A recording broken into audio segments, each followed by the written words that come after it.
Hi student, कल मैंने English medium वाले स्टूडेंट के लिए 12th क्लास का फिजिक्स का चैप्टर नंबर 1 इलेक्ट्रिक फील्ड का एक वीडियो अपलोड किया था, जो कि स्टार्टिंग का एक फेज था। आज मैं उसी के बारे में थोड़ा सा हिंदी मीडियम वाले स्टूडेंट्स के लिए डिस्कशन करूँगा। अच्छा, रिक्वायरमेंट क्या रही अपलोड की, तो आप सबको मालूम है अभी लॉकडाउन का फेज चल रहा है, स्कूल कोचिंग्स वगैरह सारे ऑफ चल रहे हैं और आप क्योंकि 12th क्लास में आ चुके हैं तो आपको स्टडी की रिक्वायरमेंट है। तो इसके लिए हम लोग क्या करेंगे, घर से ही पढ़ेंगे। लेकिन घर से पढ़ने का मतलब ये नहीं है कि हम लोग पूरे फोकस के साथ ना पढ़ें, इसलिए यहाँ पर भी उसी इंटेंसिटी के साथ अपने को पढ़ना है जिस इंटेंसिटी के साथ हम लोग क्लासरूम में पढ़ते हैं। तो जैसे हम बात करते हैं 12th क्लास का फिजिक्स का चैप्टर नंबर 1 है विद्युत क्षेत्र। इसका जो सबसे पहला टॉपिक है वो है स्थिर विद्युतिकी। स्थिर विद्युतिकी या कई बुक्स में आपको स्थिर वैद्युतिकी भी मिलेगा, दोनों एक ही टर्म में, कोई डिफरेंस नहीं। अच्छा, जब ये टर्म आ गया तो इसकी जरा हम सिमिलरिटी देखें और टर्म के साथ। तो इसकी सिमिलरिटी में आपको एक टर्म ध्यान में आ रहा होगा, गतिकी। 11th क्लास में पढ़ा था, 12th क्लास में पढ़ेंगे प्रकाशिकी। आपने 11th क्लास में एक और पढ़ा था ऊष्मा गतिकी। तो नहीं, ये सारी टर्मोलॉजी हमने पढ़ी, तो उनकी जब डेफिनेशन हमने पढ़ी थी तो हमने कहा था जैसे गतिकी क्या है, भौतिकी की वह शाखा जिसमें कण की गति और उसकी अवस्थाओं का अध्ययन किया जाता है। ऊष्मा गतिकी जिसमें ऊष्मा ऊर्जा का अन्य ऊर्जाओं के साथ परिवर्तन व संबंधों का अध्ययन किया जाता है। तो नहीं, वो भौतिकी की शाखा है, तो निश्चित रूप से ये भी भौतिकी की शाखा होनी चाहिए, थोड़ा बहुत सिमिलरिटी से हम बता सकते हैं। अब शाखा होनी चाहिए तो प्रकाशिकी में हम किसका अध्ययन करेंगे, प्रकाश का।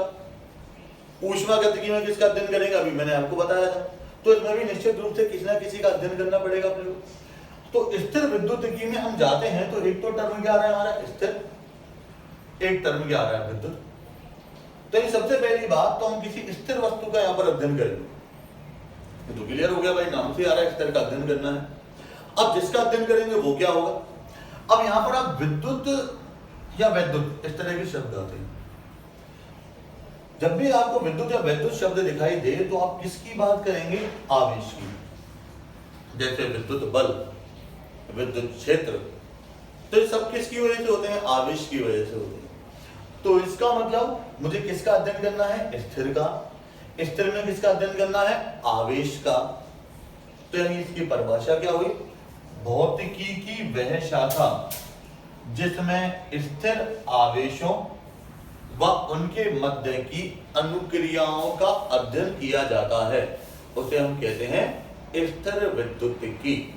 अब अनुक्रियाओं का मतलब क्या हो गया, जैसे सपोज करो मैंने दो आवेशां रख दी, तो उनके मध्य कोई ना कोई बल लगना चाहिए, वो आकर्षित करने चाहिए या प्रतिकर्षित करने चाहिए, उसके बाद भी उनमें कोई परिवर्तन होना चाहिए, या किसी आवेश के आसपास कोई ना कोई क्षेत्र उत्पन्न होना चाहिए। नहीं, वॉट एवर चेंजेस यहाँ पर जो भी आते हैं उनको हम अनुक्रियाओं की बात करते हैं, दोनों एक दूसरे पर किस तरह का प्रभाव डालते हैं। तो मैंने कह दिया यहाँ पर कि भाई भौतिकी की वह शाखा जिसमें स्थिर आवेशों व उनके मध्य की अनुक्रियाओं का अध्ययन किया जाता है वह स्थिर विद्युतिकी कहलाती है। तो सबसे पहला जो टॉपिक था हमारा स्थिर विद्युतिकी हो गया। क्लियर सभी को, एक बार फिर डेफिनेशन रिपीट करता हूं। भौतिकी की वह शाखा जिसमें स्थिर आवेशों और उनके मध्य की अनुक्रियाओं का अध्ययन किया जाता है स्थिर विद्युतिकी कहलाती है। अच्छा, अब आप यहां अध्ययन किसका करेंगे, आवेश का। आवेश का अध्ययन करेंगे। तो आवेश क्या है भाई, सबसे पहला क्वेश्चन दिमाग में तो ये आना चाहिए, आवेश क्या है, फिर कैसे उत्पन्न होता है, कितने प्रकार का होता है। आवेश का फिजिक्स की बात कर रहे हैं तो भैया आवेश के मात्रक क्या हो सकते हैं, इन सब के बारे में अपने को पढ़ना है। उससे पहले मैं जरा आपको 3 चीजें बता देता हूं जो कि बिल्कुल आपको दिमाग में रखनी है, दिमाग में हमेशा होनी चाहिए, कि अगर आवेश स्थिर है तो स्थिर आवेश हमेशा उत्पन्न करता है विद्युत क्षेत्र। अगर आवेश एक समान वेग से गतिमान है तो वो विद्युत क्षेत्र तो उत्पन्न करेगा, विद्युत क्षेत्र के साथ साथ उत्पन्न करेगा चुंबकीय क्षेत्र। और अगर सपोज करो आवेश त्वरित गति करना स्टार्ट कर देता है, यानी उसका वेग लगातार परिवर्तित होता हुआ जा रहा है, तो उस समय वो विद्युत क्षेत्र भी उत्पन्न करेगा, चुंबकीय क्षेत्र भी उत्पन्न करेगा, और विद्युत क्षेत्र और चुंबकीय क्षेत्र के साथ साथ वो विद्युत चुंबकीय विकिरण भी उत्सर्जित करेगा। क्लियर सभी को, दोबारा सुन लें। सबसे पहले अगर आवेश स्थिर होगा तो क्या उत्पन्न करेगा? विद्युत क्षेत्र। यदि आवेश एक समान वेग से गतिमान होगा तो क्या उत्पन्न करेगा? विद्युत क्षेत्र तो करेगा ही करेगा। विद्युत क्षेत्र के साथ साथ वो चुंबकीय क्षेत्र भी उत्पन्न करना स्टार्ट कर देगा।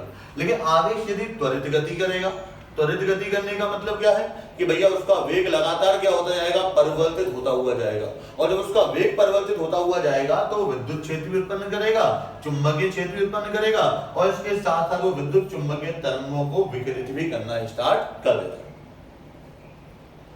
अब इसके बेस पर आवेश की एक परिभाषा दी जा सकती है, क्योंकि इसके आवेश के क्या क्या प्रभाव है उन्हीं की आधार पर हम परिभाषा देते हैं।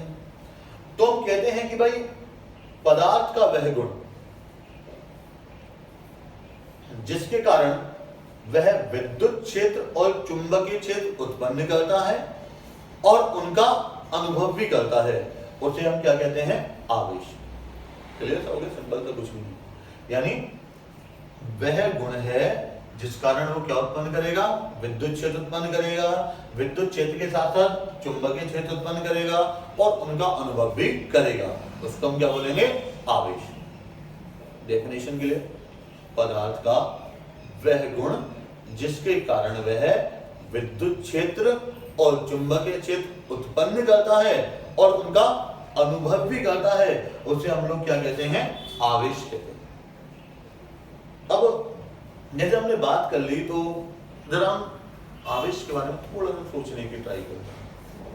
11th क्लास में आप सब लोगों ने गुरुत्वाकर्षण नाम का चैप्टर पढ़ा था और गुरुत्वाकर्षण के बारे में आपने पढ़ा होगा कि भाई प्रकृति में प्रत्येक द्रव्यमान युक्त पिंड दूसरे द्रव्यमान युक्त पिंड को अपनी ओर एक बल से आकर्षित करता है और जिस बल से वो आकर्षित करता है उसी बल को हम लोग क्या कहते हैं? गुरुत्वाकर्षण। क्या बोलते हैं? प्रकृति में प्रत्येक द्रव्यमान युक्त पिंड किसी अन्य द्रव्यमान युक्त पिंड को एक बल से अपनी ओर आकर्षित करता है, जिसे हम क्या कहते हैं? गुरुत्वाकर्षण। अब जब मैं एक द्रव्य कण की बात करता हूं जिसके बारे में आप सभी लोग जानते हैं, ये इलेक्ट्रॉन हो गया। इलेक्ट्रॉन एक ऐसा कण है जिसका द्रव्यमान भी होता है और आवेश भी होता है। जैसे आप सब लोग जानते हैं कि इलेक्ट्रॉन पर आवेश का मान होता है 1.6 गुणा 10 की घात -19 कूलम और इलेक्ट्रॉन का जो द्रव्यमान होता है वो होता है 9.1 गुणा 10 की घात -31 किलोग्राम। सपोज करो कि आवेश के प्रभाव के बारे में हमको ज्ञात नहीं है तो हमारा कंसेप्ट ये है कि भाई ये भी एक द्रव्य कण है और ये भी एक द्रव्य कण है और दोनों को मैं अल्प दूरी पर रख दूं तो अल्प दूरी पर रखे जाने पर गुरुत्वाकर्षण के सिद्धांत के अनुसार इन दोनों के मध्य गुरुत्वाकर्षण बल लगना चाहिए और जब गुरुत्वाकर्षण बल लगना चाहिए तो इन दोनों को एक दूसरे को क्या करना चाहिए? आकर्षित करना चाहिए। अब आकर्षित करना चाहिए लेकिन हो क्या रहा है?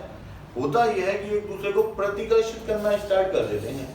अब प्रतिकर्षित करना स्टार्ट कर देते हैं तो सबसे पहला क्वेश्चन हमारे दिमाग में आता है, क्या इनके मध्य गुरुत्वाकर्षण बल नहीं लग रहा है? अब गुरुत्वाकर्षण बल नहीं लग रहा है ये तो हम सोच ही नहीं सकते कि गुरुत्वाकर्षण बल के बारे में हमने पढ़ा था कि गुरुत्वाकर्षण बल एक सार्वत्रिक बल होता है, हर जगह लगता है। तो इन दोनों इलेक्ट्रॉन के बीच भी लगना चाहिए और जब इन दोनों इलेक्ट्रॉन के बीच लगना चाहिए तो दोनों को एक दूसरे को क्या करना चाहिए? आकर्षित। लेकिन आकर्षित के लिए क्या कर रहे हैं? प्रतिकर्षित। और प्रतिकर्षित कर रहे हैं इसका मतलब क्या है कि इनके मध्य गुरुत्वाकर्षण तो लग रहा है लेकिन गुरुत्वाकर्षण के साथ साथ कोई अन्य बल भी लगना चाहिए और जो अन्य बल है वही इन दोनों को क्या कर रहा है? प्रतिकर्षित कर रहा है। अब क्या हुआ भाई कि भाई एक को हमने कह दिया गुरुत्वाकर्षण बल वो क्या कर रहा है? इनको आकर्षित और जो अन्य बल है वो इनको क्या कर रहा है? प्रतिकर्षित। यानी गुरुत्वाकर्षण बल आकर्षित और अन्य बल प्रतिकर्षित। लेकिन फिर भी ये प्रतिकर्षित हो रहे हैं जिसका मतलब जो अन्य बल है वो इस गुरुत्वाकर्षण बल की तुलना में कैसा होना चाहिए? प्रबल होना चाहिए। तो इन दोनों के मध्य जो अन्य बल है वो निश्चित रूप से गुरुत्वाकर्षण बल से क्या है? प्रबल है। अब क्वेश्चन आता है दिमाग में कि भाई अन्य बल क्यों लगा? अब इसके बाद तो हमने दो ही प्रॉपर्टी की बात की थी, एक तो हमने द्रव्यमान की बात की और दूसरी किसकी बात की? आवेश की। तो अन्य बल द्रव्यमान की वजह से तो नहीं लग सकता, इसकी वजह से तो लगेगा तो गुरुत्वाकर्षण बल होगा वो तो आकर्षण का होगा। तो अन्य बल निश्चित रूप से किसकी वजह से लगा होगा? आवेश की वजह से। अब आवेश की वजह से जो बल लग रहा है वो कौन सा बल हो गया? विद्युत बल। इसका मतलब मैं चाहूं तो आवेश की एक परिभाषा और कह सकता हूं। आवेश पदार्थ का वह गुण है जिसके कारण वह विद्युत बल लगाता है या स्वयं विद्युत बल का अनुभव करता है। जैसे देखो, इस इलेक्ट्रॉन ने इसको प्रतिकर्षित किया, इस इलेक्ट्रॉन ने इसको प्रतिकर्षित किया, यानी ये इलेक्ट्रॉन इस पे बल लगा भी रहा है और इसके बल का अनुभव भी कर रहा है। क्यों कर रहा है? क्योंकि इस पर क्या है? आवेश है। तो आवेश पदार्थ का वह गुण है जिसके कारण वह विद्युत बल लगाता है, वह स्वयं विद्युत बल का अनुभव करता है। दो परिभाषाएं हुई। पहली परिभाषा कौन सी है? वह गुण जो कि क्या करता है? विद्युत क्षेत्र और चुंबकीय क्षेत्र उत्पन्न करता है, वह उनका अनुभव करता है, उसे हम क्या कहते हैं? आवेश कहते हैं। दूसरा वही गुण है जिस कारण विद्युत बल लगाया जाता है और विद्युत बल का अनुभव किया जाता है। तो ये सारी किसकी परिभाषाएं होंगी? आवेश की परिभाषाएं। मेरे ख्याल से यहां तक सभी लोगों को क्लियर हो। अब जरा दूसरा क्वेश्चन हमारे दिमाग में आता है कि भाई ये आवेश होता कितने प्रकार का है। तो हालांकि इसके बारे में काफी थ्योरी हिस्ट्री दी गई है, हिस्ट्री से अपने को कोई लेना देना नहीं है, क्योंकि हमको क्या फीचर एस्पेक्ट के बारे में बात करना है। तो आवेश हम कहते हैं दो प्रकार का होता है, एक तो होता है धनावेश और दूसरा होता है ऋणावेश। और ये जो धनावेश और ऋणावेश शब्द हैं ये दिए गए थे बेंजामिन फ्रैंकलिन के द्वारा। ठीक है, तो आवेश कितने प्रकार का होता है? दो प्रकार का, एक तो धनावेश और दूसरा ऋणावेश। और धनावेश और ऋणावेश टर्म कितने दिए? Benjamin Franklin. अब क्वेश्चन आता है कि भाई आवेश उत्पन्न कैसे होता है। तो आवेश उत्पन्न कैसे होता है आप सभी लोग जानते हैं। जैसे मैं आपको एक सिंपल सा बताता हूं, ये आप लोग जानते हैं क्या है? सोडियम परमाणु। परमाणु उदासीन होता है। अब इसको मैंने बना दिया सोडियम आयन। अभी सोडियम आयन बनते ही आप प्लस आ गया ना, तो इसका मतलब आवेशित हो गया। अब ये क्यों आया? क्योंकि इससे क्या हो गया? एक इलेक्ट्रॉन बाहर निकल गया। अच्छा, इसके बाद अपन लोग बात करें तो ये क्या हो गया? क्लोरीन, ये भी उदासीन होता है। और ये हो गया क्लोराइड आयन। अब -1 आ गया, क्यों? क्योंकि इसने एक इलेक्ट्रॉन ग्रहण कर लिया। इसका मतलब ये क्या था? एक उदासीन परमाणु था और ये भी एक उदासीन परमाणु था। ये जाके धनात्मक आवेशित हो गया। कब हो गया? जब इसने एक इलेक्ट्रॉन को क्या कर दिया? त्याग दिया। और ये जाके ऋणात्मक आवेशित हो गया। कब हो गया? जब इसने एक इलेक्ट्रॉन को क्या कर लिया? ग्रहण कर लिया। तो इसका मतलब ये निकला कि अगर कोई भी पदार्थ एक इलेक्ट्रॉन त्याग दे, तो 2 त्याग दे, 3 त्याग दे, व्हाटएवर जो भी हो, और या इलेक्ट्रॉन ग्रहण कर ले, तो किसकी उत्पत्ति हो जाती है? आवेश की। इलेक्ट्रॉन को त्यागने पर धनात्मक आवेश आता है और इलेक्ट्रॉन को ग्रहण करने पर ऋणात्मक। इसका मतलब ये निकला, अगर मैं इसकी कंक्लूजन पर जाऊं तो हम कहते हैं आवेश की उत्पत्ति इलेक्ट्रॉन के स्थानांतरण से होती है। ठीक है, जब